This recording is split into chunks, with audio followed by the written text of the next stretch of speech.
That's the primary meaning of meaning in life. A sense of connectedness is being eroded and undermined.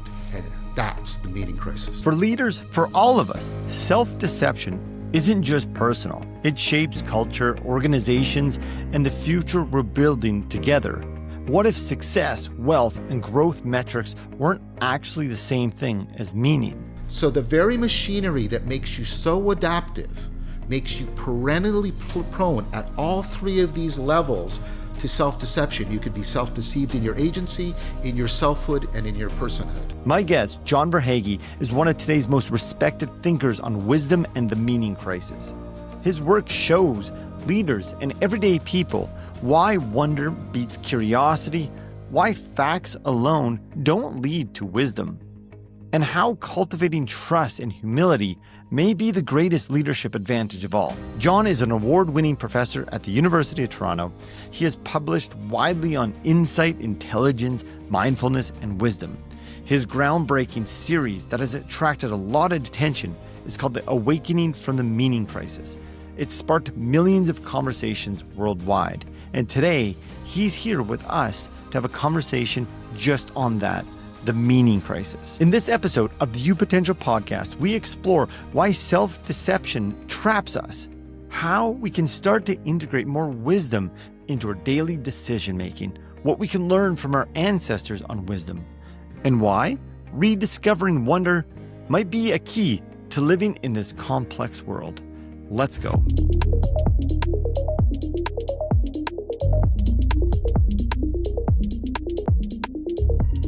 John, welcome to the show.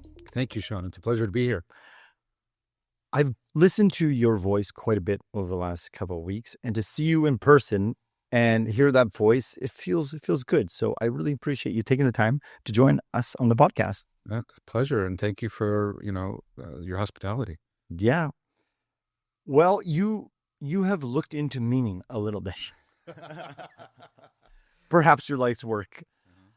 I'm really looking forward to getting into this. As we've been chatting before the podcast, this show, YouPotential, is deeply centered around finding meaning, understanding, even wrestling with what this even means and how can it apply to our lives. So your work fits perfectly. Before we go in there, I want to ask a question that's about you. Sure. I understand you've been writing poetry for 40 years. Yes, that's true. That's a long time to be doing something consistently. I'm wondering, what does poetry help you learn or make sense about yourself? Poetry helps me to plug into sort of my muse, that part of me that is on the edge of my understanding and I'm going to play with this, coming to terms, which means both getting words, but also facing up to something, getting in right relationship with it. So poetry in a very real sense allows me to move to the horizon, like the penumbra of how I'm understanding, and come to terms with that in order to try and get clearer in expression and in relation to something. So a lot of my poetry right now is directed to my beloved Sarah, and it's about the ongoing learning and recognition of the mystery of another person and how that comes to be refracted in how I realize her beauty as a person. And so the poetry is about that ongoing process, that disclosure, that realization, that correction sometimes in my stance towards her. But some of my poetry is also about my quest to come into a more proper relationship with sacredness in some deep sense. It sounds to me there's more depth in the poetry writing than the academic papers that you write, and in depth in the sense of like the humanity that you're putting into the poetry. Well, it's typically academic work is you are trying to present something that looks as polished as possible. Right. And there's a bit of pretense in that, and I have some epistemological criticisms of that pretense. But I understand its function. Like the idea is, because you're subjecting what you have to expected criticism and critique, you should present the strongest version you can So you're pushing towards that. So I understand that. Whereas in poetry, you're at the opposite. You're not at the polished retrospective. You're at the wondering, prospective. Where is this going? Where is this leading? What is happening here? So they're both fundamental different orientations to how I experience myself knowing. Am I prospective right now, or am I retrospective? And am I trying to cultivate skills and perspectives and virtues, or am I trying to craft a theoretical argument that other people can wrestle with? So I think there's different kinds of depths, but because poetry is that perspective and it's about it's about the cultivation of states and traits and perspectives and virtues. It's much more transformative kind of truth than the theoretical truth, which is much more trying to get something coherent and confirmable and plausible. They both have a function. You mentioned that the two words that really spoke to me is wondering and transformational, like in poetry. Yep.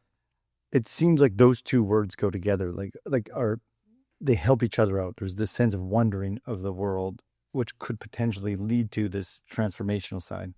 I think that's right. I think what we have to do is, in our everyday language, we as we do with many terms in our everyday language, we kind of slide around and it's kind of messy. But what philosophers, what they try to do is get things more stable and clear so we can be clear what we're talking about. So Fuller, for example, makes a distinction between curiosity and wonder. And I would say that when Socrates says wisdom begins in wonder, he's actually talking about wonder and not about curiosity. So curiosity is basically you sense a gap in your knowledge and you're trying to fill that gap in. And this is a valuable and important thing to do. So I'm a scientist. I think curiosity matters. I think filling in the gaps in our knowledge is important. But wonder is something different. Wonder is a place where you've moved. You're trying to change how you're oriented. You're trying to call yourself and your world, and they are always interdefining, into question. You're trying to open it up and say, what am I not seeing? Or what is this sense that there's more here that I'm missing? How am I? It's very much like I was saying about my relationship to Sarah. One way of keeping a relationship alive, to my mind, is to constantly have that wonder. What am I not seeing, or what's a reality I'm not properly recognizing that that I should be in relationship to her? So interesting. Like, I found myself reading your work and listening to you, and you pick up on such, I hope this word is okay, nuances between words. But then when I hear you talk about them, like even this idea of curiosity and wonder, the large differences, it makes you really slow down. I felt like I was really slowing down while your information comes, like, you have 50 hours of your awakening to the meaning crisis. But yet it caused me to really slow down and think about these things deeper. And it's astonishing how much more, I guess, enriching wonder and curiosity the word wonder can be to me. And when you relate it to this relationship, I've heard you talk about Sarah before, and I was like thinking to myself, I'm like, geez, I wonder how much more fringe, unknown mysteries, to use the words even my wife and I have. Yeah. I mean, all of that, and if you see that in me, thank you. That's encouraging, because I aspire to be like Socrates. All of that is that's my Socratic orientation. That's what I've learned from Socrates, and it's not like learning. It's not like learning a bunch of facts about Socrates. It's learning to see and be the way Socrates is. This makes me think of your 4 levels of knowing. Yes. Like, I wonder if perhaps we go into there, or if let's go into there right now. And then I want to go into your meaning crisis. But I see often we have a world where people just want to like memorize what Socrates says, as opposed to what you're saying, like seeing how Socrates saw. Yes. So this is a proposal, and I'm working on it with 2 other people right now about the 4 kinds of knowing. It's drawn from a lot of work in what's called third way Platonic scholarship and what's called 4E cognitive science. And these are 2 of my most like almost obsessive academic interests. Um, and so I'll try and lay it out. And if you want any more, like, I'll ask you to probe or push Sure. on me as you wish. So I'll start with what's most familiar and what is predominant in our culture. In fact, I often say it's so predominant, it's often tyrannical in that it often blinds us to the other kinds of knowing. So this predominant form is propositional knowing. So a proposition, sentences are in particular languages, German, English, French. But let's say all three of these, English, a French, and a German sentence, all mean the same thing. The proposition is the representation of that kind of semantic meaning. Is that so?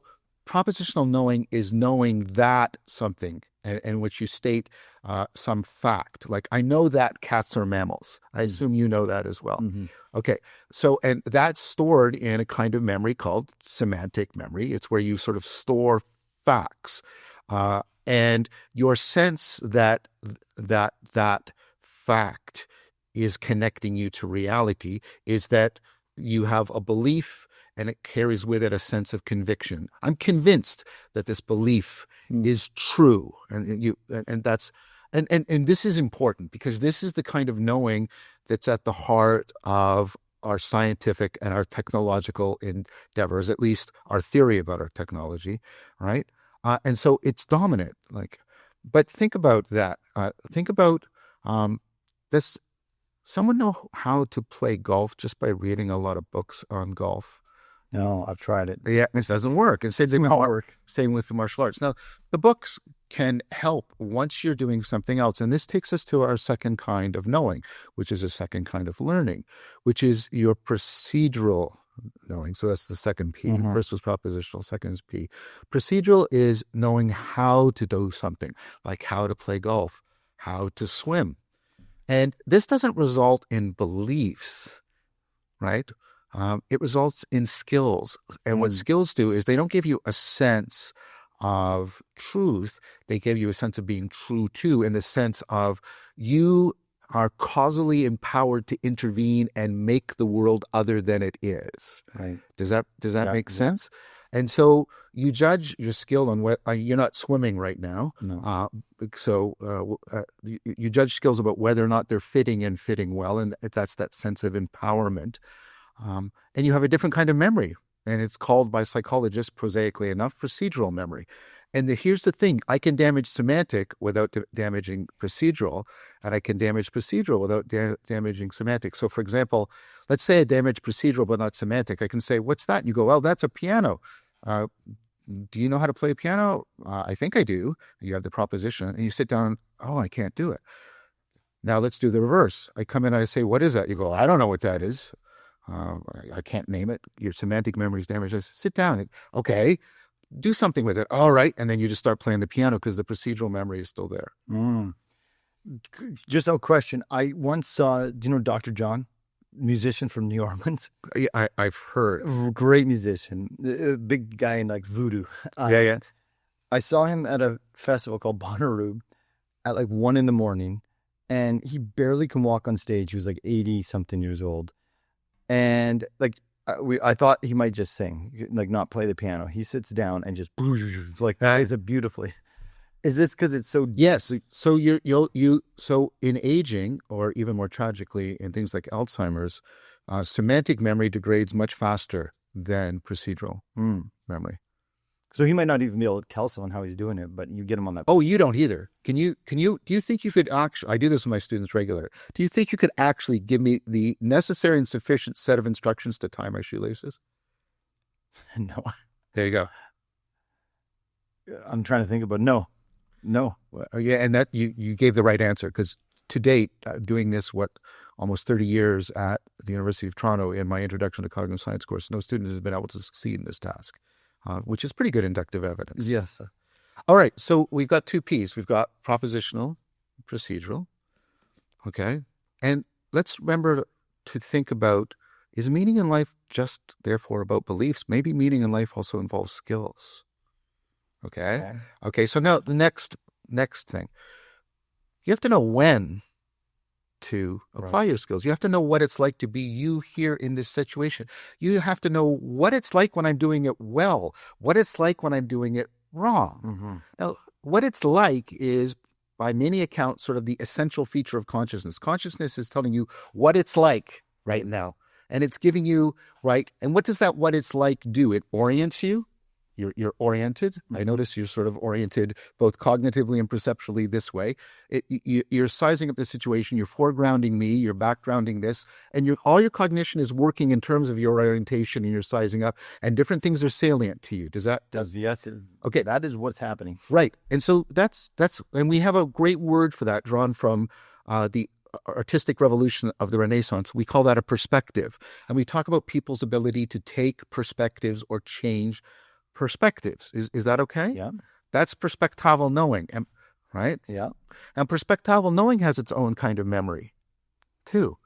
Okay, so I can ask you, our cat's mammals. You go. Yes. What event did you learn that in? Grade 2. Are you remembering or inferring? I'm inferring. Right. Now I want to ask you something else. Do you remember what you had for breakfast this morning? I do. And what did you just do when you looked to your right? I quickly thought about it, and I thought if you were going to ask me what it was.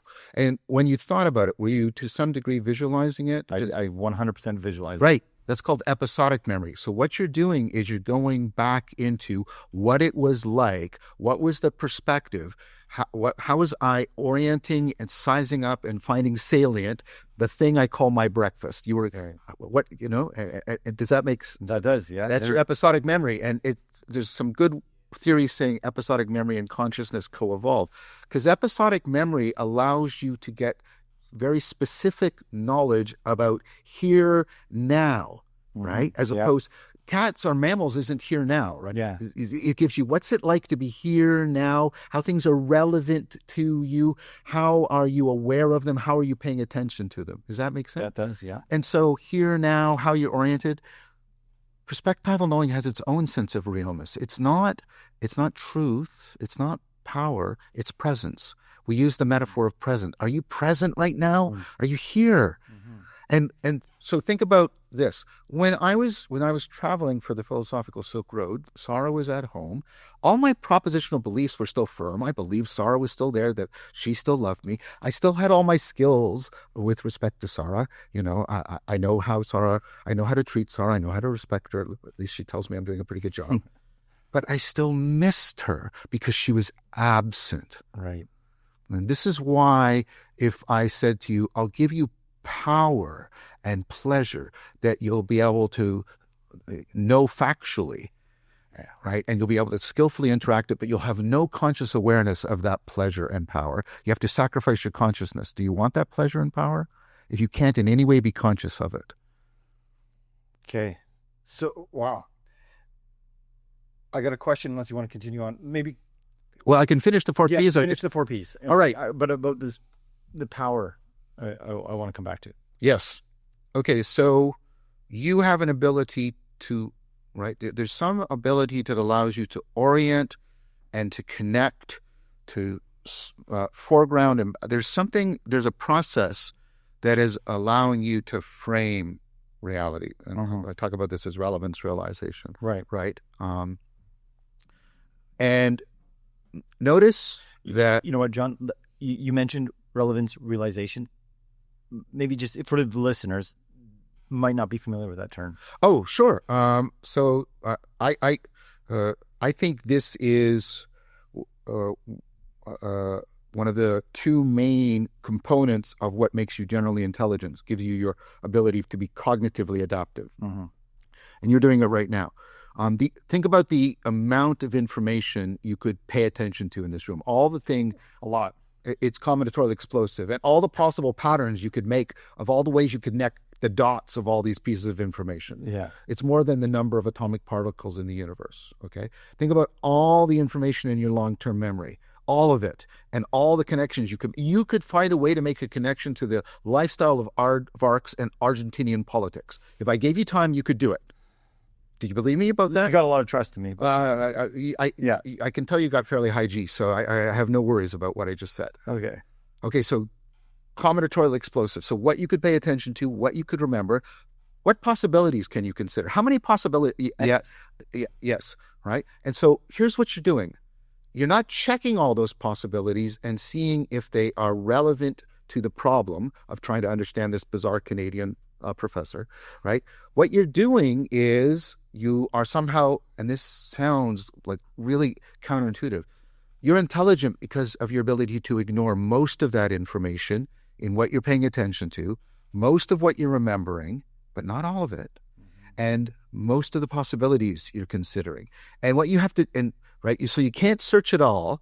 You can't just arbitrarily guess, and you have to constantly probe a little bit because you should be considering some probabilities, shifting your attention around, and so you're constantly evolving how you are framing. Is that I actually just got goosebumps on how wild our brains are, Yeah. our minds are. Well, it's your embodied brain, and that's Yeah. and that. So now think about.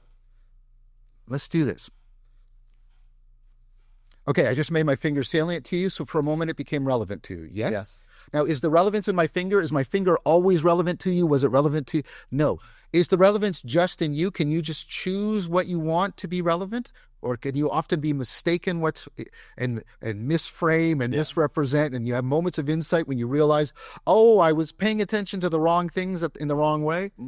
Happens all the time, yeah. So relevance isn't in you. It isn't in the world. Where is it? It's not in me or the world. Yeah. And see how the modern mind says, but that's it. Those are your two options. It's either subjective or objective. You're either subjectively making it or you're merely receiving it from objectivity. I mean, I want to go into this embodied knowing, but that's me.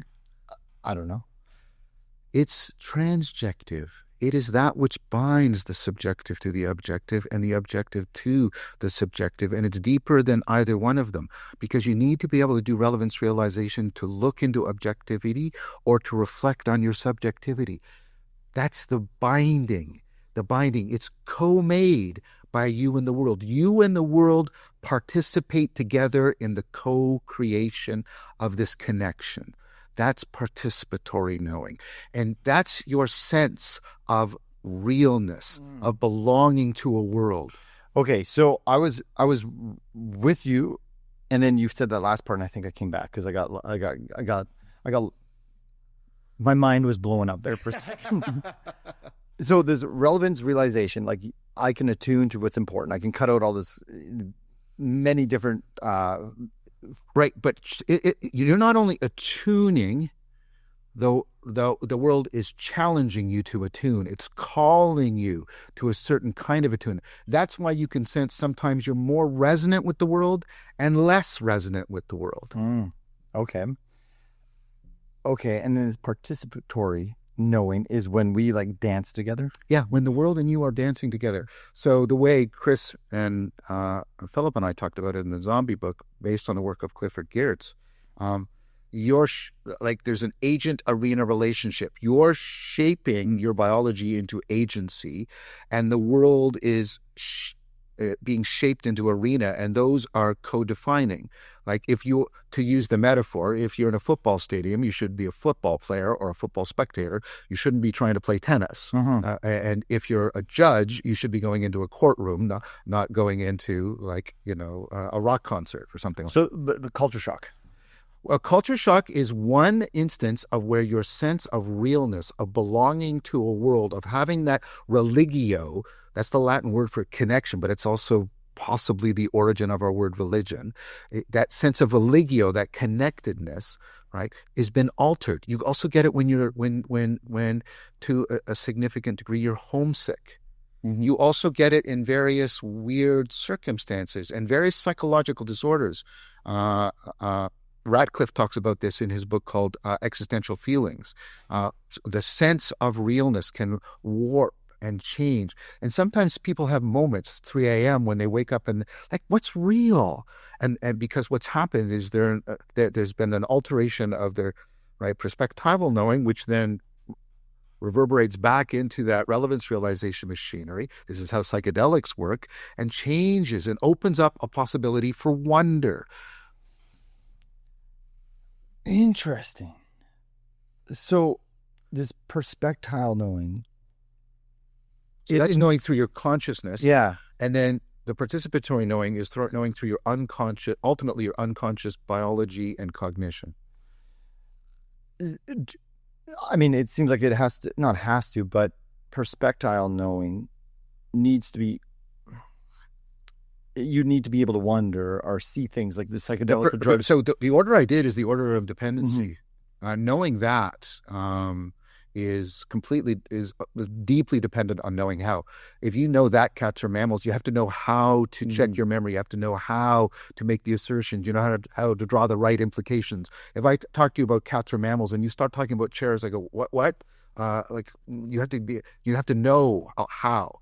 Your know-how is, well, okay, what skills should I apply? How do I orient and get a sense of what it's like to be applying that skill and applying it well or applying it poorly? That's your perspectival knowing.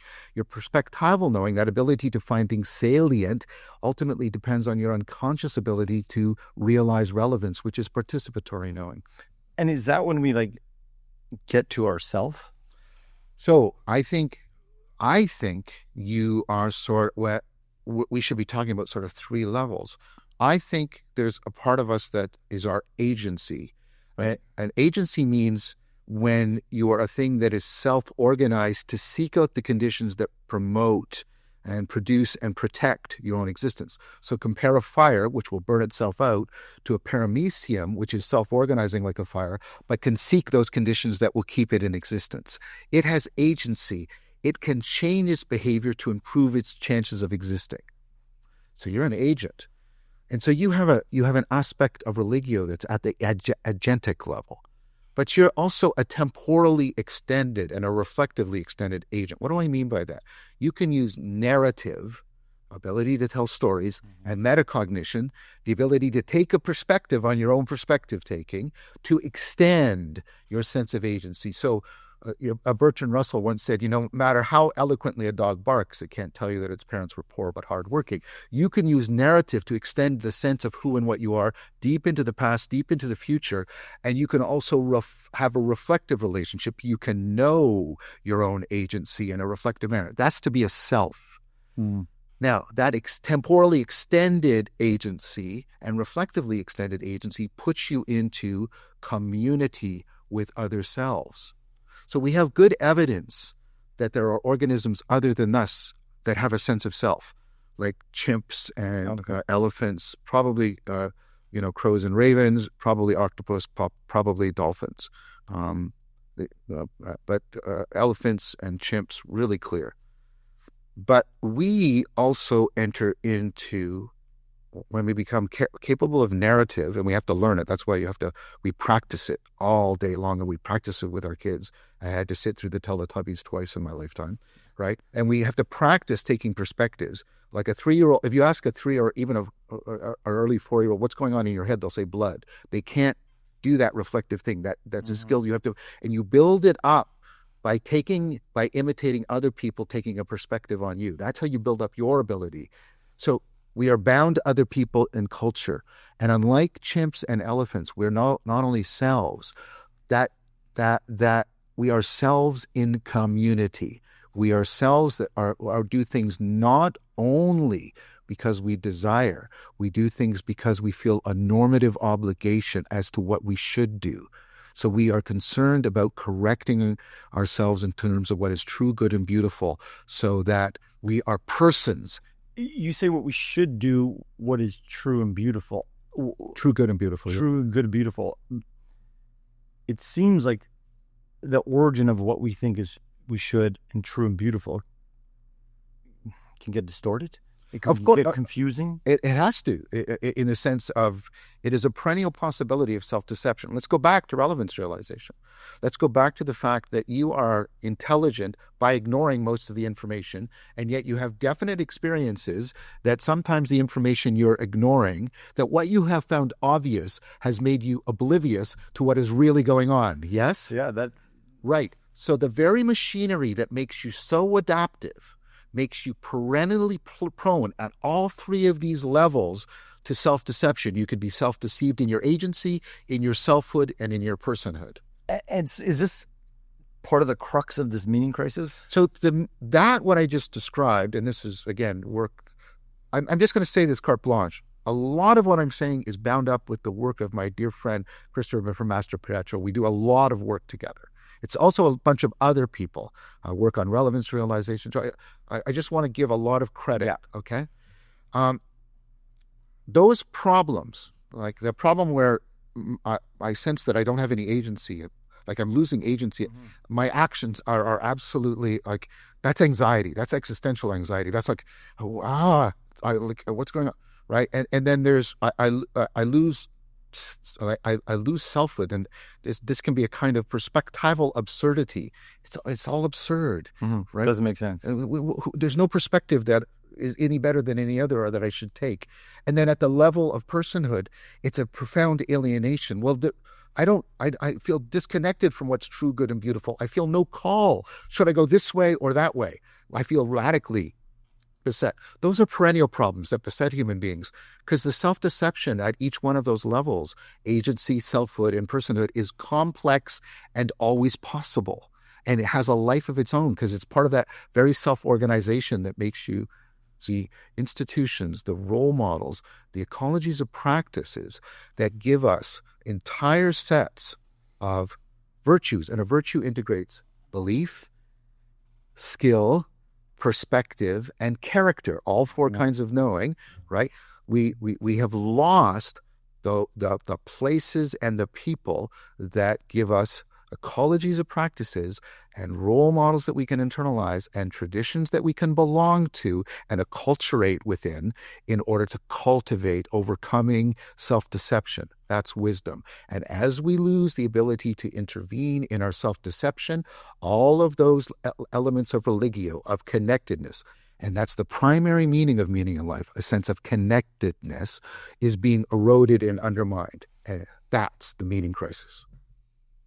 This is extremely interesting, and I have to say, I was thinking about meaning on a 2-foot depth as opposed to for depth, whatever depth you've looked at, and it even challenged me as I'm looking. Like, okay, wow, my brain is going in 6 different directions, but that last part you just said there made me really think about, like, my wife. She works on Indigenous reservation in Alberta, and the elders. First of all, I want to commend her for doing that. Yeah, and she works right in community. And I'm really sorry. I just want to emphasize this. I'm very critical of a lot of the virtue posturing around our relationship to Indigenous people because it soothes people and distracts them from the very hard virtuous work, like your wife is undertaking, to go in and actually go through the transformative process so they can make a real difference to these people's lives. She would thank you for that because it is, it's that transformation process after 7 years it's difficult, it's challenging, and it requires a commitment to the greater, what she believes in. Good. Sorry, I just wanted to commend her, and I wanted to commend her in depth. Yeah, I appreciate that. Those are unnoticed things for many people. So if she listens, she would be thankful for that. She talks a lot about how the elders, with their sharing circles, and they impart a lot of wisdom, I would consider. Yeah. Through rituals, through traditions, through stories. Those are ecologies of practices. But your work made me think about how I've often heard her say the younger generation want to leave the reservation, want to get off, and also don't have the same, I don't know if the word's respect, but belief maybe that the wisdom shared by the elders is transformational to them. Mm-hmm. And as I was reading your work, when you talked about this mythos world where there's like the primary world where we I guess are impacted by self-deception and deception, it's through these traditions that we get into the second world where there's transcendence. I'm getting this correct, and it seems like we're lacking these wisdom teachers, these elders. Look what we do with our old people. In contrast, and look at how infrequently they show up. Although you do get a few elderly people like Gandalf or Dumbledore, trying to remind us of an older tradition of the wise one. That's what a wizard means. The word wizard literally means a wise person. But our cultures generally know what we want is we want sort of 30 something adult males. And now we're sort of saying women too. And we're really trying to figure out what that means, because we're really wrestling with the question is, what does it mean to be a good man or a good woman above and beyond being just a good person? And so our culture is wrestling with that. So we don't have that. And in a sense, the young people in the Indigenous cultures are recapitulating.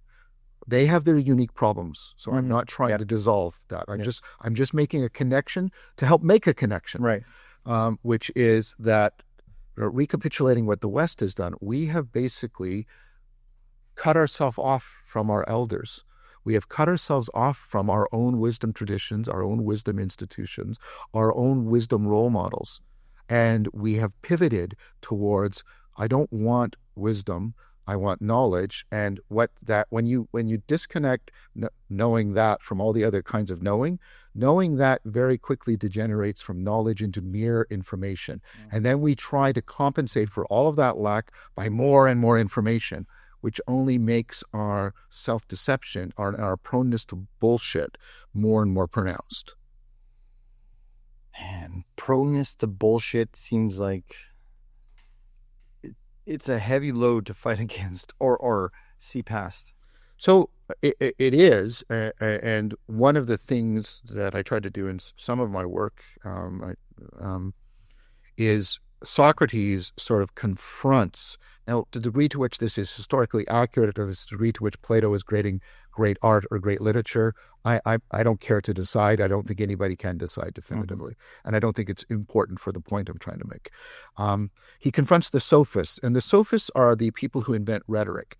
Now, the thing about rhetoric is the ability to make something salient to you and make you unconcerned about whether or not it's true. So let me give you a current analog to rhetoric. Advertising. So in advertising, what the advertiser does, here's the bottle of alcohol. It's sitting in this brightly lit bar.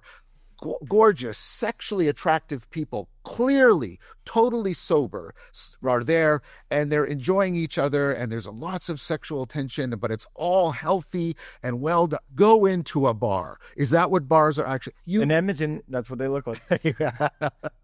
No. Right. So the point is, they know that you know that it's not true. And what they're trying to do is get you disconcerted about whether or not it's true, and instead get caught up in the salience, so that when you go into the liquor store, that liquor is salient to you and it leaps out at you and you go, oh yes, and you buy the liquor. Now that's different from the liar. The liar is trying to convince you that something is true that isn't, in order to manipulate you. This is Frankfurt's rule. The bullshit artist is trying to get you to not care about whether or not it's true and just get caught up in the salience of it. Now think about how much advertising has also taken over politics. And the way we do politics is through more and more bullshit. We do more and more of our business transactions through advertising and as advertising. So bullshit is going up. And like we in the book on zombies, the Google use of bullshit is like going up, in an exponential way. So this is another symptom of the meaning crisis, that we feel burnt out and we feel beset, and when we turn to the world for respite or for healing, we are overwhelmed by a tsunami of bullshit. Where's this bullshit coming from? You talk about the Western world has really done a good job at finding more bullshit. I mean, for me, it's like, this is your work, but I can't help but think about, like, bullshit to me is really driven by success, money, wealth, fame, attention. Yeah, this is the great Platonic proposal. There's two great things. There's a Platonic proposal about what we really want, a Platonic proposal about what we think we want, and then a profound problem, which is Plato's pivot. So Plato is basically saying we never actually, unless maybe psychopaths, they might be an exception, but let's put that aside for now. Plato's proposal is we don't actually pursue something that's evil. We pursue a lesser good in place of a greater good. Okay. So that we always are getting some reward in we never do something that we think won't be rewarding in some way. Now, there's a couple of confusions right away. Sometimes we confuse the criterion with the reward. Let me give you a clear example. Pleasure isn't why you're doing things. Pleasure is the mark that you're getting something that you need or want. And the reward is the thing you need or want. But people sometimes confuse the pleasure with actually obtaining the reward. Does that... That does. Let's use money as an example, or the attainment of money. Yes. As an example. So they can confuse, let's take money as sort of a marker of the fact that you are getting things that you might want or need. And then they could get attached to the accumulation of money as a criterion of success. Yes. While losing sight of, but what is it? Like, what is it that you were willing to trade for? Like, what are you trying to get by getting your money? Mm-hmm. Does that? Yeah. Okay. So that's so the first kind of confusion is we can confuse the criterion with the goal. Mm-hmm. Okay. The next thing is we can confuse, and you just did it. We can confuse the things that are empowerments for the goal, and that they're connected to the criterion. With the goal. So what do I mean by that? So we can confuse wealth or power or fame with subjective well-being. Subjective well-being is that sense that you're not at war with yourself, that you are at peace with yourself. You're not fraught. You're not distressed by anxiety. And one of your meta drives, this is a Platonic proposal, is no matter what satisfies you, you want it to satisfy you in a way that doesn't cause like a loss of inner peace. Right. So if I say, I'm going to give you power, but it's going to make you riven with anxiety, alienate you, you go, and this is a lot of classic literature around this mistake, right? So we can confuse wealth with subjective well-being. But do you just want subjective well-being? Now think about, so first of all, by the way, let's do the first thing. All the work on this shows that initially changes. So here's how much wealth you have on the horizontal. Here's how much subjective well-being. So as wealth goes up, initially an exponential spike. Mm-hmm. And that's where you can get confused, because after you get to a certain point, it plateaus, and you have to do huge increases in wealth to cause small changes, small improvements in subjective well-being. So it literally becomes irrational to pursue wealth to a certain degree. Does it? That makes sense. I'm actually curious. Have you seen Daniel Kahneman and Michael Killingworth's paper that came out 2 years ago, I think? I've seen related work. So Kahneman came out with that $75,000 this a while ago, 2009. That was that peak point. Right, because it's a point that gets you reliably out of poverty. Yeah. It gets you out of poverty, and it gives you resources so you're no longer in scarcity mentality. Right. And then Michael Killing's work did some work 2022 maybe. But he said, no, this number is like much higher than $75,000. And Kahneman, I don't know how it happened. They ended up doing some adversarial research together to try to identify what's going on here. And, I don't have the paper memorized, but it came down to like someone's innate, I guess, their innate traits of like in subjective well-being. Do they orientate themselves as just generally happier than others? That's right. You have those ones. Yeah, those ones, money actually can keep going, but perhaps it's not the money in itself; it's their innate orientation. Yeah. I think that's right. And that's and I think that's very important. And Plato talks about that too, way back when. He said we have to acknowledge that people have constitutional differences in how they start from this. Yeah. And how we wrestle with that in a democracy is really, really an important political question. One, of course, we're not addressing at all, which is part of the meaning crisis. So now, do you just want subjective well-being? Well, no, because you have a second Platonic meta drive. You want whatever it is that is satisfying your desires, not only to be creating subjective well-being, you want it to be real. Right. So I do this with my students. How many of you are in deeply satisfying romantic relationships? Because romantic relationships are our surrogate for God, tradition, culture, history. The one, you'll find the one, you'll find the one. Okay. And so I get a certain number of them. And then I say, how many of you would want to know if your partner was cheating on you, even if that meant the absolute destruction of the relationship?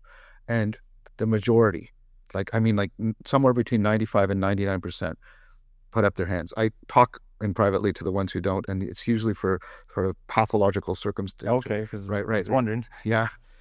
Yeah. And then when I ask the ones who put up their hands, and I say, well, why? And here's, my students are supposed to be cynical and postmodern and everything.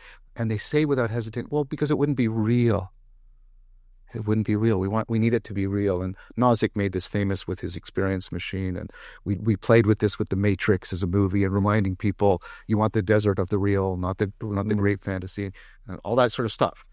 So what is that need to be connected to something real? Where does that show up in your life?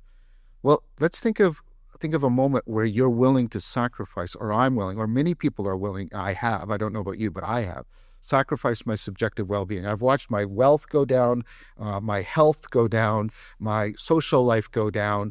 I'm not sleeping. My relationship to my closest partner at the time is degrading. I'm hungry, I'm tired, and I'm under terrific stress. What has happened to me? I've just had a child. I've had 2 of them. That happens. Right. So especially the first 3 or 4 months is like living in a shipwreck. Yeah.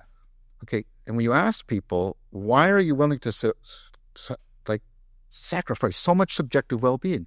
And they'll say, well, because it's so, having a child is so meaningful to me. I'm connected to something that is real beyond me, that wakes me up to a wider world, that forces me to mature, that calls me to being less self-deceptive, to be getting into right relationship with reality.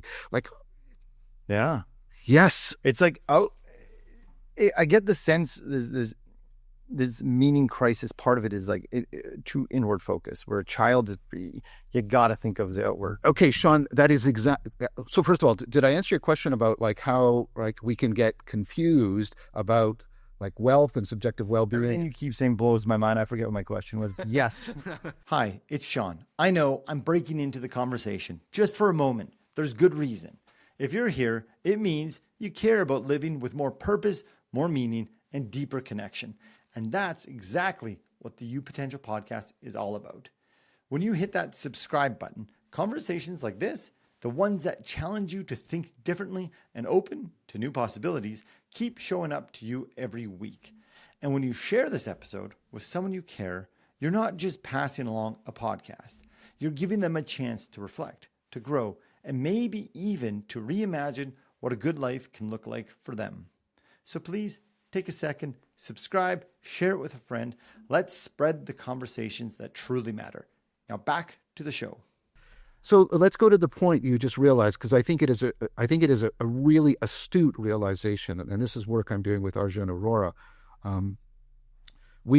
Part of the meaning crisis is we have forgot the other kinds of meaning, and they're doing most of the other kinds of knowing, the non-propositional, and they're doing most of the heavy lifting in giving us that sense of connectedness. Mm-hmm.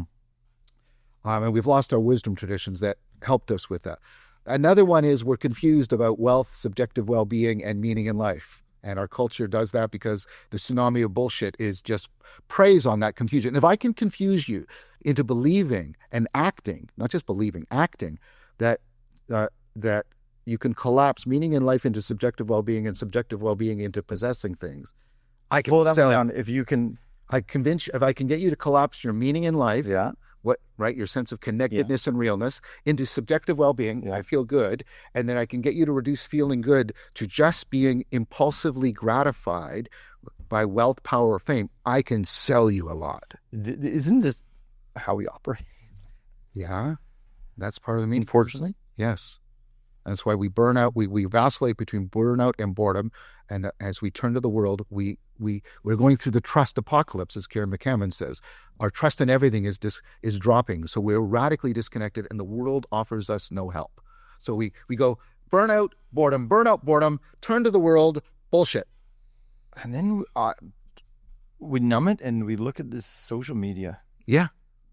And what does it do? It confuses you. Instead about being in relationship, it confuses you to having connections.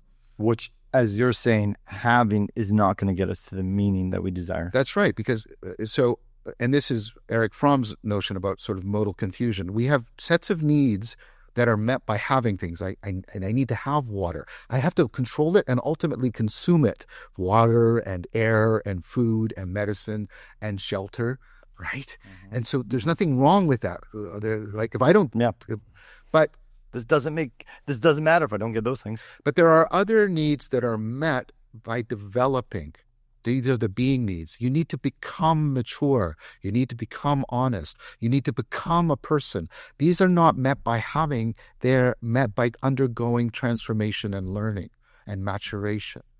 And so if I can convince you that in order to be mature, all you need to do is buy a car. You're elegant, you're mature. If I can convince you, instead of being in love, just have lots of sex, I can sell you a lot. I can manipulate you a lot. So that's a third dimension. There's a profound bullshit. The bullshitting is primarily a modal confusion. This modal confusion, then you earlier talked about alienation, and I'm just thinking right now is if I'm sold this and I believe it, which is not being, it's believing that if I buy this car, I'm going to feel elegant or I'm going to feel desired. If I have lots of sex, I'm going to feel love, but I don't. So you do it more intensely. But maybe I still don't. Is that where some of this alienation be like, what's wrong with me? And so what Fromm predicted way back in the 70s is when this gets to a certain place, people are going to become deeply frustrated and angry and not know why they are. And they're going to have an unmet need that they can't even articulate. And their only way of breaking out of having back into being, of connecting to reality, is violent destruction. Or the AI robots take us over. Well, that's another thing. I mean, that has to do with another aspect of the meaning crisis, which is our idolization of autonomy. So if you look at the European Enlightenment, the 3 R's, the Renaissance, the Reformation, the Scientific Revolution, and you get sort of its epitome figures, Locke and Kant, what you have is autonomy.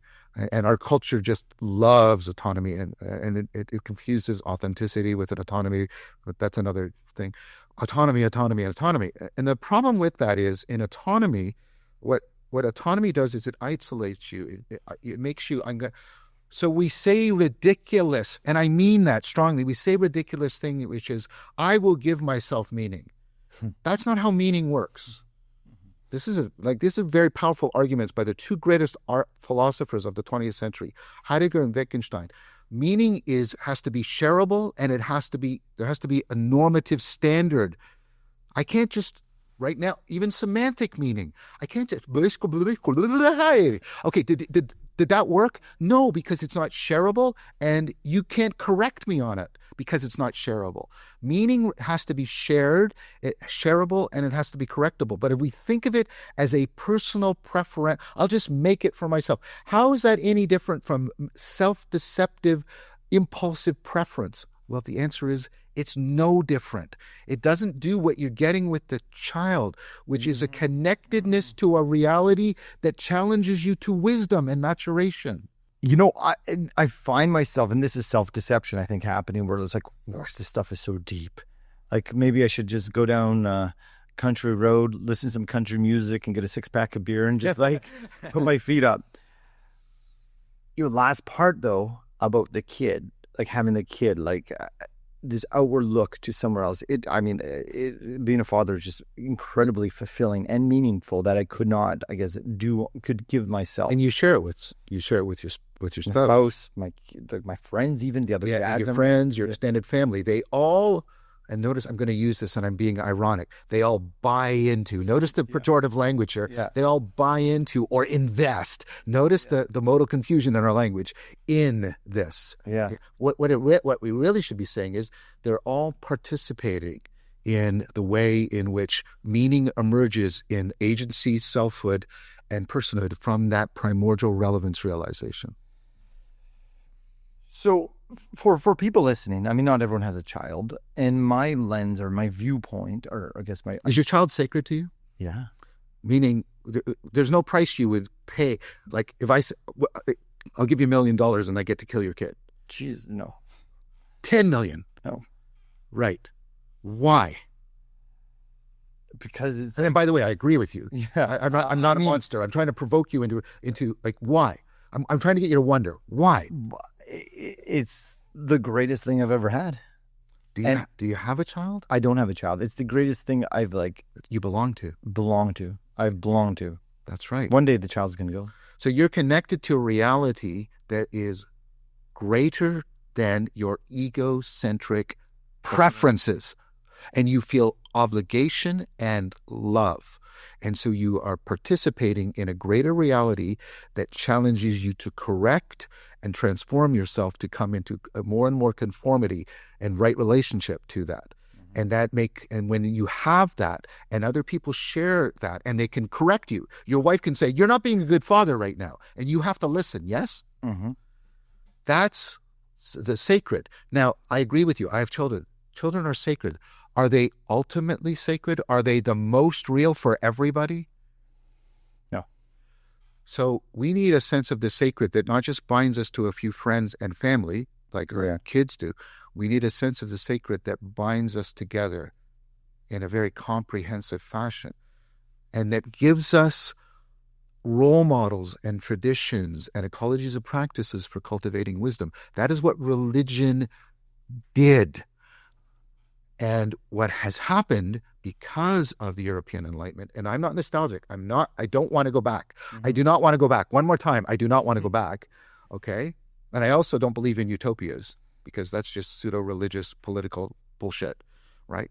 But when we threw out religion for all the legitimate reasons we threw it out, we also threw out a baby with that bathwater. We lost all the functionality of, well, how do we go about cultivating the wisdom so that we find each other trustworthy? I put it to you that you find somebody trustworthy when you get a sense that they love wisdom to some degree. So, right? And so we're in the trust apocalypse. We're losing friends. The average number of friends we have is going down reliably. Loneliness is spiking. So all of this is happening, right? We've lost the ability to create a shared sacredness that is bound up with the cultivation of wisdom and enhanced connectedness that religion used to give us with its rituals, its transformations, its traditions, its role models, its community. And we haven't figured out how to replace it. And our current attempts to replace that with the market machinery or the political machinery have been disastrous. Mm-hmm. I mean, it sounds like, all of those attempts are driven from perhaps a very ego perspective or power, control, money. A misframing of what it is to get the connectedness you want. So we can confuse, in Plato's sense, we can confuse having power over somebody with being connected to them. See, if I'm connected to you, religio, it's shareable and you have the ability to correct me. If I have maniacal power, not just skills, but maniacal power over you, I'm actually not connected to you. This is Hegel's great argument about master and slave, because I'm actually dependent on you, but I am disconnected from you because you and I don't share anything and you have no ability to correct me. And here's the thing, Shaun, your best avenue for self-correction is somebody else. This is good, solid, experimentally based cognitive science and psychology, I'm going to say. We are absolute shit at detecting our own self-deception. No. We can get better with a lot of practice, and it's metabolically hard for us. Like you can measure. We are excellent at noticing other people's professionals, PhDs in those. Right. This is why you're so good at giving romantic advice to other people and you're so shitty in your own romantic life for such a long time. Right. And this was the old idea of democracy. The idea of democracy is not I try to destroy you because you're evil. It's, you and I are going to oppose each other because you are going to be my best chance of self-correction, right, and I'm going to be yours. And we're both going to be committed to a we perspective that is greater than my ego perspective and yours. That's how democracy and science are both supposed to work. And the meaning crisis is corrupting both of them before our eyes. This is a problem. Yes. I'm glad I've convinced you of that. I've convinced me of that. It's not as simple as, find something that gives you significance, have connections, and get a purpose. This is a deeper rooted issue. We've not eliminated, but as you mentioned, religion used to provide us with these traditions and these rituals. You talk about a non-religion is needed to help bring back these rituals, but honestly, what do we do? And here's my self-deception coming in, or my ego-driven is I'm 40, I got 50 more years. I can't wait 100. Yeah, and I think that's right. And Was that a shallow thing to say? that is the noble challenge. That is the challenge towards which I feel responsible and to which I feel called. I can tell you feel called, and I'm glad you're doing this. Thank you. That's helpful and encouraging. I made a mistake that you pointed to when you said I might be possibly self-deceived. I thought the thing to do was to take our best science and to create a religion that's not a religion. Let's create an ecology of practices for people and give it to emerging communities, and that's how we'll create a religion that's not a religion. And notice what I'm doing. It's modal confusion. I'm trying to have something and I'm trying to make it. And sacredness and meaning can't be made or mechanized into existence. And I realized, so I used to talk about the religion that's not a religion. And then a very beloved friend of mine, Bishop Maximus, when I was staying at the monastery with him, he took me aside and he said, John, stop talking about the religion that's not religion. It's fundamentally wrong. This thing you're talking about now, the philosophical Silk Road, do work on that. And so what I'm trying to do is... Can you let listeners know what the philosophical Silk Road is? Well, thank you. That's a wonderful opportunity. So I'm already engaging in it. Remember how we said we like theoretical propositional knowing to something deeper? Yes. Okay, so if you look at the word theory, it comes from the word theoria. That's the Greek word. But theoria doesn't mean primarily propositional argument. Theoria means like what we do in contemplation, what we do in mindfulness practices, in meditation, contemplation. And this is something Plato brought out. This is called noetic, right? It's that perspectival, participatory, transformative. Right, okay. But here's the thing, there's a deeper meaning to theoria that even that meaning comes from. And this is the work of Ward and Nightingale. So there's the deepest meaning, and this is literally what they propose, of theoria is pilgrimage.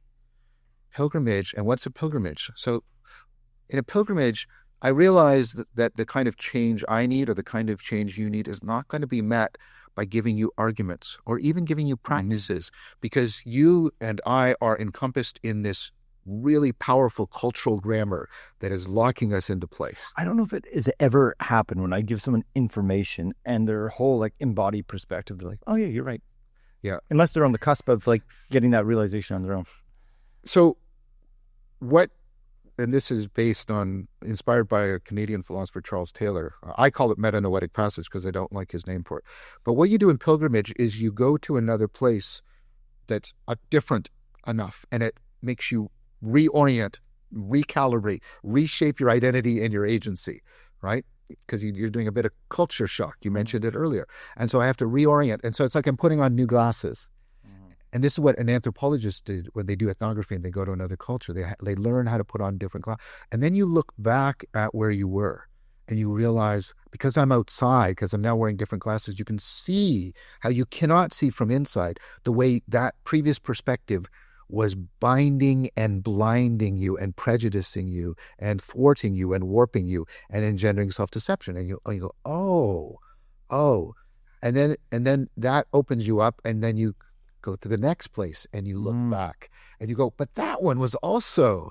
And then you start to get a through line through all of them, how they are all starting to fit together, and you start to get a sense of, and this profound wondering and this opening up, right? And so pilgrimage is designed to get you in that sort of, so the word I'm using is metanoetic, that perspectival and ultimately participatory. It's the word used in the Bible for conversion, like when you go through religion. It Right. means Okay.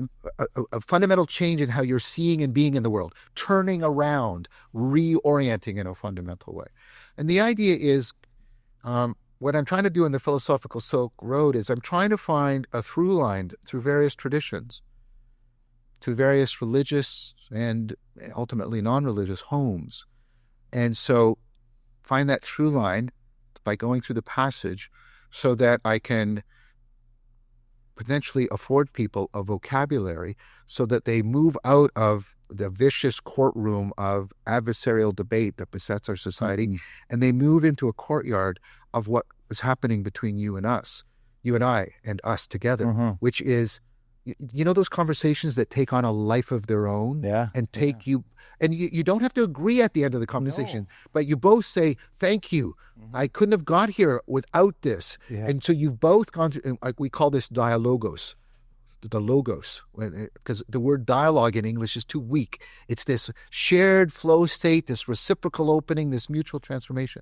Can we go on a pilgrimage, this metanoetic passage, so that we can realize that through line I was talking about, so we can get the Christian and the Buddhist into this dialogical relationship, so that the Christian not just loves Buddhists, but the Christian, because they're securely attached in their own religion, like in psychological secure attachment theory, they can love Buddhism. They can say, I can recover something that's been backgrounded or suppressed in Christianity. I can recover mindfulness by going through Buddhism. The Buddhist can look at Christianity and say, oh, I can recover how agape and logos are bound together. And we can deeply learn from each other and deeply love without having to agree. We can respect that we each, like you have a partner and I have a partner. I don't try and steal you from your partnership. You don't try and steal me. We support each other, and that secure romantic attachment, that secure monogamous relationship actually affords us entering into, right, philia. This is a different kind of love. This is the love that's born dialogically. Can we get a dialogical relationship between all of these wisdom traditions so we can recover the sacred in a way that allows it to take shape for itself, so that we are participating in its emergence rather than trying to manufacture its existence? You know, what you're saying is incredibly insightful for me. And I caught myself like watching your work and like, this was self-deception, but like, this is deep. Like, I thought I understood a bit of me, like, you know, the top of the water line. And yet I think the self-deception was like, I you know, there's a fear of going down there. But as you're saying this, like this agape, is that unconditional love? That's okay. So eros is love in which I want to be one with something. So it's not just sexual love in Greek. You can have eros for a cookie, but you can also have eros for God. You can want to be one with God, right? American Pie movie took that the wrong way. Yes. Philia is the love that's born out of reciprocity and reciprocal opening. Like, you disclose some of yourself in transformation, I reciprocate by disclosing some of myself, and then we start accelerating that process. Mutually accelerating disclosure. And so that's philia. Agape is the love you have that isn't about like being one with or reciprocating. It's totally this way.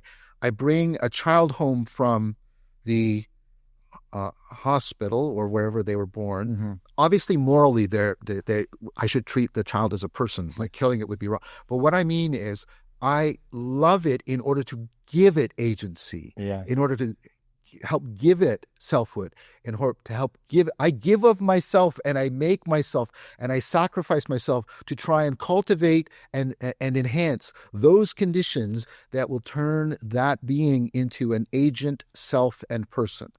And when I've succeeded, I let them go. That's agape. Okay, yeah. And so, like, as you're talking about how getting to this way of being that we share that amongst different, like you talked about the religions, we can learn from it. We're not adversarial. We're dialogical. Yeah. That part, it just feels right to me, because when you talk about this agent in arena, at times, like especially as we're talking now, I feel like I'm an agent in the wrong arena. Yes, It's very competitive. Like we walk out this door and it's like, how many downloads, how many of this, how many papers have you published? How many have you done this year? Like, no, seriously, tell me. I don't actually want to know. But like, is this fight seems huge? Well, so is it reasonable? Is it like, I mean, this is your life work, so I don't want to. This is where perhaps my mind and maybe listeners are going, like, this sounds like great, like it really does. Well, here's the thing. I mean, for there to be corrective opponent processing, there has to be some degree of competition, right? But this is why we have hero myths. Hero myths to go out and they compete with the monsters, right? And this is my criticism of my friend Jordan Peterson, is like, but for every hero myth, there's a hubris myth, which is you're trying to be a god, and the gods will then come down and basically do horrible things to you because you forgot your humanity. So our transcendence should never make us think we can leave our finitude. Right. This is Plato's other. I remember I said his third grade insight is, sorry, finitude. Can you just make that clear? Yeah, you are finite. You are limited in space and time, and you are destined to futility to some degree, to, excuse me for this, fucking up, to failing, do it all the time, to frustrating other people. Right. Yes. And if you pretend that you have gotten to a place that you do no longer need humility because we all propositionally, oh yes, of course, that's not enough. That's bullshit. You have to procedurally and perspectivally and participatorily, with the guts of your identity, you have to continually re-identify with, I'm the person that will do these things. I am prone to self-deception. So, I hear people talk about, like, Joseph Campbell's, I went through the hero's journey and I emerged as this, like, glorious being. Is this what you're saying, the gods will... So, there's something right about Campbell. Right. Yeah. Because if you, and this is Plato's proposal, and this is why I think Plato's better than Campbell. Plato's proposal is, if you lose a grip on your finitude, and this is what people do in spiritual bypassing and all of various forms of virtue signaling and other things. If you lose grip on, and the virtue that tells you are properly identifying with your finitude is humility. And notice that we don't have a positive verb for that. Humiliation is only negative for us. Yeah. Okay, so, okay. We're humble? Like, what's it? But even humbling is now taking on the negative connotation of, that was quite humbling. Yeah. We don't go, thank you. I try to practice ego fasting and good humiliation as a daily practice. So there's moments when there's the impulse to assert my ego and I fast. Like you fast from food, or somebody has humiliated me and I try to say, is that good humiliation? Should I really be listening? Okay. So, but here's where Campbell is right. If you just identify with your finitude, you will fall prey to despair. You will become subject to tyranny. Okay. So you have to also hold on to something else. You have to hold on to, you have a capacity for self-transcendence. You have a capacity to orient towards what's ultimately true and good and beautiful, and aspiring to becoming more like that, right? But if you identify just with your transcendence, you will become inflated and you will become tyrannical over others, and you will be prey to hubris. You have to hold the two in a constant tension. And look, the fact that the right and the left are no longer held together in tonos, that's the Greek word for, like, the tension of a lyre or a guitar string, that creative tension. Because the right was to remind us that we have a responsibility to seek transcendence, to seek virtue. The left was to remind us, yes, but we're finite and we're subject to a fate that can crush us, and to failure and to frustration. And so we need compassion. We have to be called to both of these and hold them together. And now our culture is basically saying, no, it's one or the other. And that both sides make us lose our fundamental humanity. We either become tyrants or we become subject to tyranny. It seems like we're on the precipice of something here. Yes. I've mentioned this a couple times. My mind is just stimulated in many different angles and rethinking truths that were probably just self-deception. As we come down here, I'm really hearing that you are convinced of this meaning crisis, and it's real. Like, I can feel it. And I feel it myself too, as you talk about these things.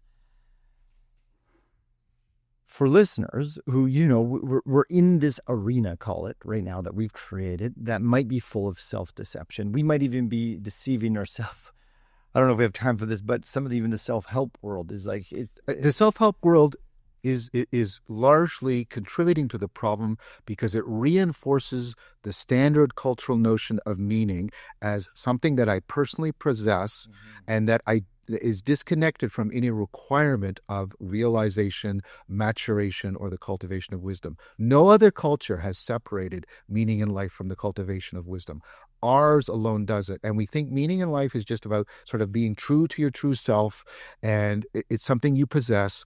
And I think even the current psychological construct, which is based on that cultural model, is deeply scientifically flawed because it's leaving out all of what we've been talking about here.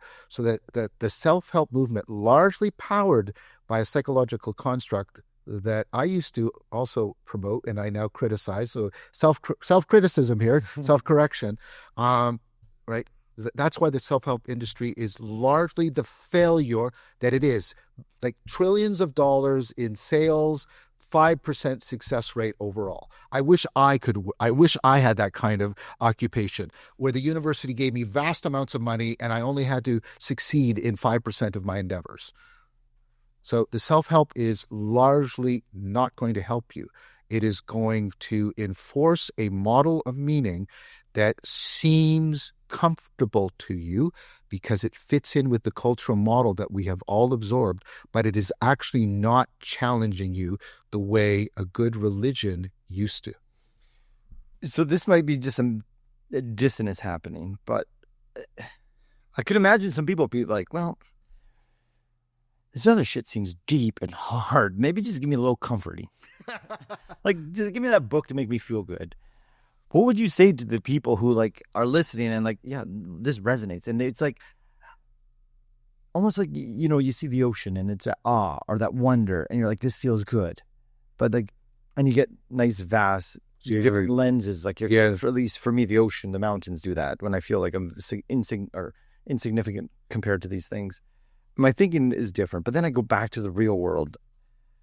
What would you say to people who are listening who find this interesting, but in a way overwhelming? Like, this saying, and maybe this is not the best of, well, you climb a mountain one step at a time. People listening, how do we start working towards this meaning crisis? So I think that is exactly the right, and I mean this in a positive sense. I think that's the right criticism to make to me, and people that I respect and have affection for make that criticism, and I'm continually trying to respond to it. First of all, towards the very first thing you said, I think you ultimately don't want to feel good. I think you ultimately want to be good. That's confusing the criterion with the goal, right? If I can say I'll give you this drug and you'll feel good, but it won't make you a good person. Do you really want to take that drug? You might for a bit, but not. You don't want to change your whole life and orient that way. Mm-hmm. Right. Okay. So that's an instance of confusing the criterion with the goal. Okay. And then what you need to understand is you need to have, there's no panacea practice. There's some deep reasons for this. There's no one thing you can do, even meditation, that will be sufficient for helping you deal with the very complex dynamic self-deception and afford the very profound and complex connectedness you want on all these levels of agency, selfhood, personhood. You need to belong to common unity, a community, a shared group of people, and you have your individual practices you do on your own, but they're shareable with others. You have shared rituals. Ritual just means a shared practice of transformation. It doesn't mean necessarily and that those are vetted, like you've taken care to make sure, are these sort of legitimate given our best cognitive science. I try to provide people with a lot of that work. That's what a lot of my work is about. And also, can I plug this into a philosophical or religious tradition that gives me role models, perhaps a community? And you might have to do a pilgrimage. When you are looking for someone to commit your life to, you don't go, okay, you, right? Or the first person that makes you feel good. You do a pilgrimage. You go and you look back on previous relationships, right? Mm-hmm. Oh, I was blind. And you need to maybe do a pilgrimage. If you're a secular person, you need to do a pilgrimage through various traditions. And you need to put the traditions in touch with emerging communities of practices, shareable with others, but also doable on your own. So they're shareable and correctable, but they're also things you can internalize and aspire to, you can challenge yourself to. And there's lots of such communities out there trying to do this. And there's lots of people. And a lot of my work is about trying to give you the tools, the vocabulary, and the grammar for undertaking this in that step-by-step manner that you're talking about. Well, I really appreciate your work. And I mean, this conversation, you have those ones where it shifts. I'm going to be thinking about this one for a while afterwards. And, it really gets me thinking about meaning, that essence. And I have a child, but going back to that's what, that feeling is what. Do you think, let me ask you a question, because you got to ask me lots of questions. Yes, I did. Do you think it's possible for you to have that sense of that love for child, the sense of sacredness, could you fall in love with being and reality again in that way? I hope so.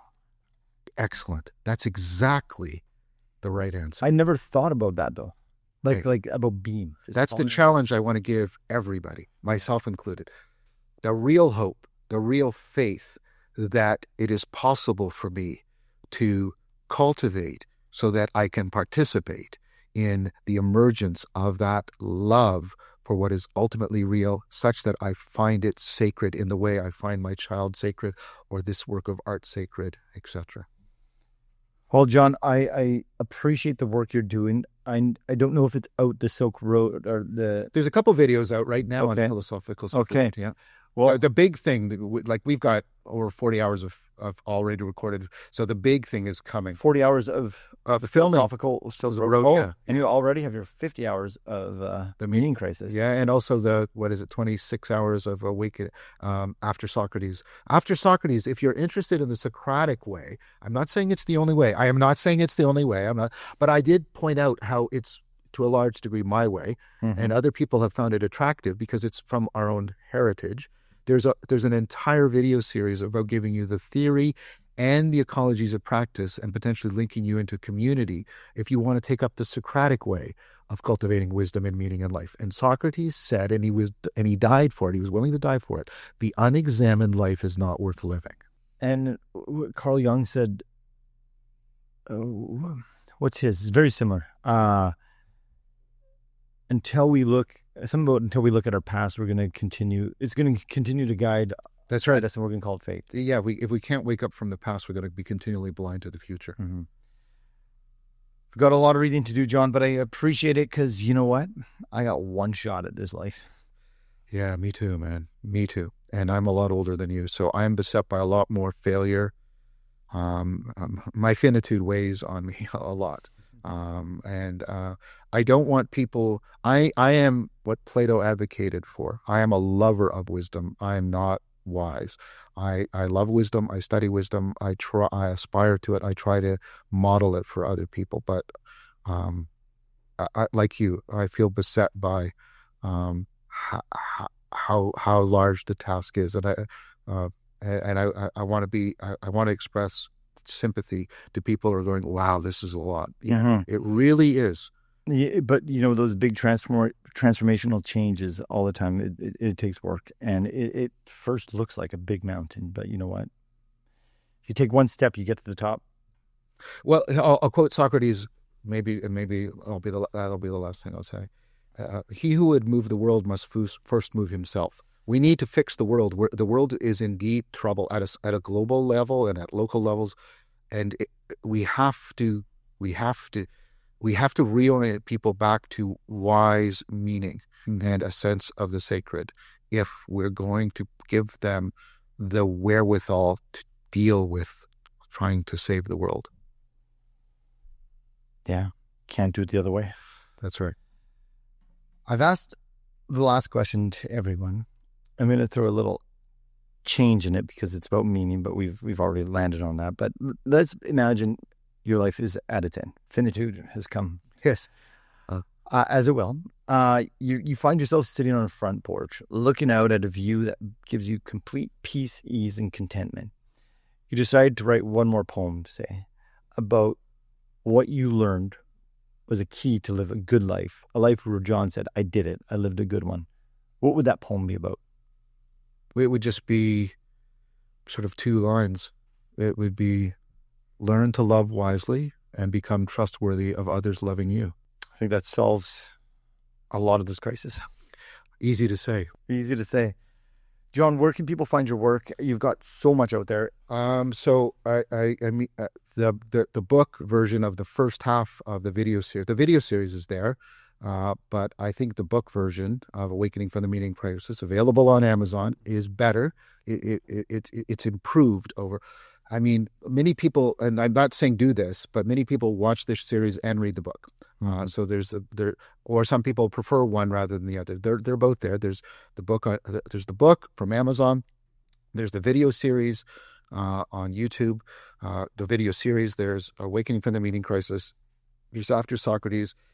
I have a whole bunch of online courses all about this, like Seeing God Again for the First Time on my lectern, or Literature in the Meaning Crisis, or Einstein and Spinoza's God. That's all on the lectern. You can take courses with me synchronously or asynchronously. I have a host of academic publications. Just Google Scholar Me and you can get some of those. There's an online platform called Awaken to Meaning where you can go, where there's groups of people running retreats. I sometimes participate in running those retreats, teaching some of these practices, providing connections for other people to practice with, etc. You give a lot of this work away, so appreciate that. And yeah, I mean, there's two things I'm really trying to avoid, and I have people around me that I've made them promise to commit to this. One is I don't want to become a guru. I want to do this virtuously, like as virtuously as possible. And the other is, how can I find the right balance between what I give and what I charge for? I mean, I can't do this all for free. There's too much labor, and eventually I'm also going to retire from my university. And so I'm trying to, I don't. The Bible has this great proverb: "Give me neither poverty nor riches, because both are corrupting." And we talked about that earlier. So I'm constantly wrestling with both of these questions. What can I do to avoid going down the dark pathway that many people in social media seem to have done? Yeah. And how do I get the right balance? You can't pay attention to your followers or your students, because they will always want everything for free. But you can't also pay attention just to corporate models, because they'll charge for everything. I struggle with that. But thank you for saying that. I do give a lot away, and then there's also some of the things, connections. And I'm saying this because some of the things I pointed people to aren't there for free. Like the courses, you have to pay for them and stuff like that. I mean, your life has poured into this. You should be able to pay. I'm just super curious. I find that sometimes naming abstract things is helpful. The way you talk, I could see you wrestling through, should I charge, should I not charge, the corporate charges. If this is my final question, if you had, which we all do, a relationship with money and you had to name it, what would it be? I want it to fade into the background without leaving me at my agency or my selfhood or my personhood at risk. I want to not have to think about it, either because I'm in poverty or because there's so much there that has to be managed and worried about, and are people embezzling from me and blah, blah, blah, blah, blah. I want it to fade absolutely into the background, because money is just a criterion telling us that we are economically valuable to others. That's a very, power. Having a single measure that sort of can take the whole of the market and say, here's all of the market in one measure, that's powerful. I'm not denying that. And this is something that Robert Breedlove and I talk a lot about. But I would like it that fades into the background as much as possible for me. Because in the end, when I'm sitting on the porch, none of that will have mattered. When we ask people who are either imagining being at the end or are at the end, what made it worth living, they don't talk about anything other than the right relationships they had. Yeah. I wouldn't trade $10 million for the kids. So Yep, that's right. John, thank you so much. I really appreciate your time. It was a pleasure. John. This has been a great pleasure for me too. Thank you. Wow. Honestly, that was a deep conversation that I needed. After we finished recording, I left the studio in Toronto and went for a walk. I didn't even know this area of Toronto. I just needed to let my mind explode and wander, thinking about these deep conversations that I was having with John, specifically on the 4 ways of knowing. And I started thinking about how often do I work towards that participatory knowing, that kind of knowing that's not just information, but that knowing that transforms you, like John calls it, where wisdom lies. This episode really left me thinking a lot about meaning and how finite this life really is.